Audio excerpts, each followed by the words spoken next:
Welcome to the only channel that flips the script on real estate, money, and mindset. I'm Rob Bragno, and I created Redefine You to do exactly that. Redefine the way you invest in real estate. No theory, no tricks, no trends, just raw, real strategy. This channel isn't here to educate you. It's intended to help you shorten the learning curve to success. Now, apparently, if you like and subscribe at the same time, YouTube will actually start to use me as your personal real estate investment advisor. And if you click in the link below, you'll gain access to my free school community where you can take over all the tools and resources that I have to help you win in your real estate investing journey. All right, let's dive into it. If you're about to buy a house in today's market, hit pause because the wrong move today can cost you tens of thousands of dollars tomorrow. This can get you stuck in a trap where you're paying high interest rates for the next 30 years and distort your entire financial future. In this video, I want you to understand how to buy a home with wisdom and not emotion, because this market doesn't care if it feels right, but I'll tell you, your bank account will. Now, I understand everyone's waiting for this perfect moment. Perfect rate, perfect price, perfect time of year. But the truth is, the timing is never perfect. Instead of obsessing on when to buy, you should be focusing on how to buy. Most people overpay in a hot market because of the hype. But the reality is, you can also overpay in a cool market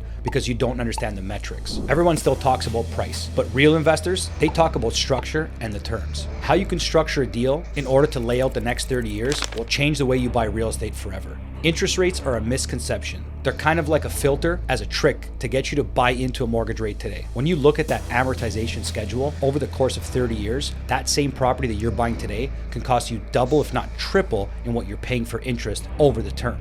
In order to avoid this trap in today's market, you can use these 4 things: seller concessions, negotiate closing costs, repairs, or even credits at closing, rate buy downs, ask the seller or lender to help you lower your interest rate for the first 1 to 3 years, delayed closing, stretch the timeline to accommodate an up and coming rate drop. This gives you times to lock in a better deal on your next mortgage rate. It's not about how much you pay, but it's how you pay it. You're better off structuring terms from day one that are going to last you over the next 30 years. Most buyers think they're buying a $400,000 home, but in reality, they're buying a $4,000 mortgage payment that's just creating them a lifestyle. And this lifestyle is just going to lead to high interest and low principal pay down.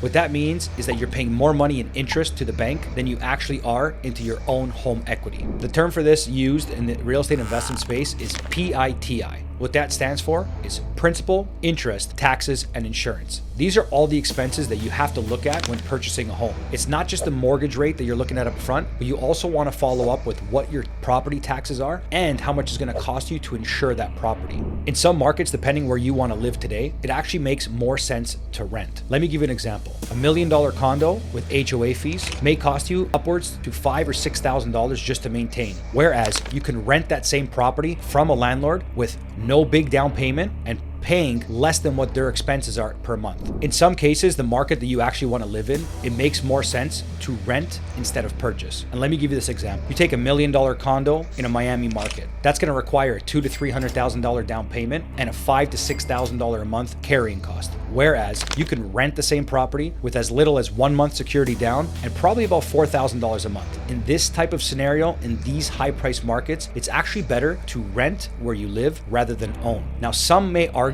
that you don't get the value appreciation of the equity in the property, but I'll tell you, you don't have $200,000 to $300,000 locked up into a property that you're not earning an income from. Rather, it becomes a liability. Therefore, I much rather rent where I live and take that cash and invest it into the market where I could be making double-digit multiples. Now, if you want to learn more on how to do that, click the link in this video below. It's going to get you access to my free school community. There's tons of tools and resources that's going to show you exactly how you can reinvest your money to earn double-digit returns year over year. Now, back to the video. Emotional versus financial buying. Most homeowners are not buying on the math. They're buying it on emotion, which creates a pressure tactic that enables them to overpay for a property. Buyers end up falling in love with kitchens and countertops, bathrooms and backyards. So if you're in the investment space and you're creating a value add opportunity for a fix and flip, this is great information to leverage. However, if you're looking to buy a home for you and your family, go back to the segment where I just broke down what the cost would be to own versus rent and see what makes sense in your market. Now, here's the way an investor would buy a home, even for themselves or their family. Analyze what the property would appreciate,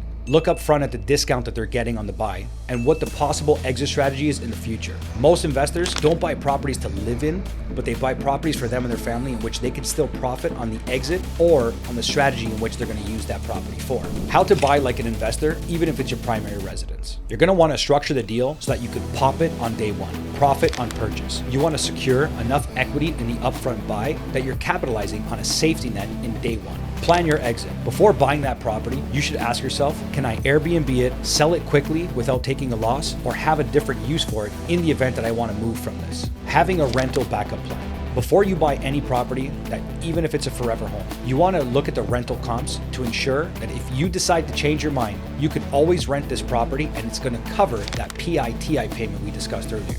Wisdom builds the house and emotions get you stuck in a trap. Learn to distinguish the difference. And if you want to understand exactly how you can implement this POP formula into your next home purchase in 2025, click the link below and gain access to my free school community where you can get all the tools and resources you need in order to calculate this home purchase to make sure it's the right one for you.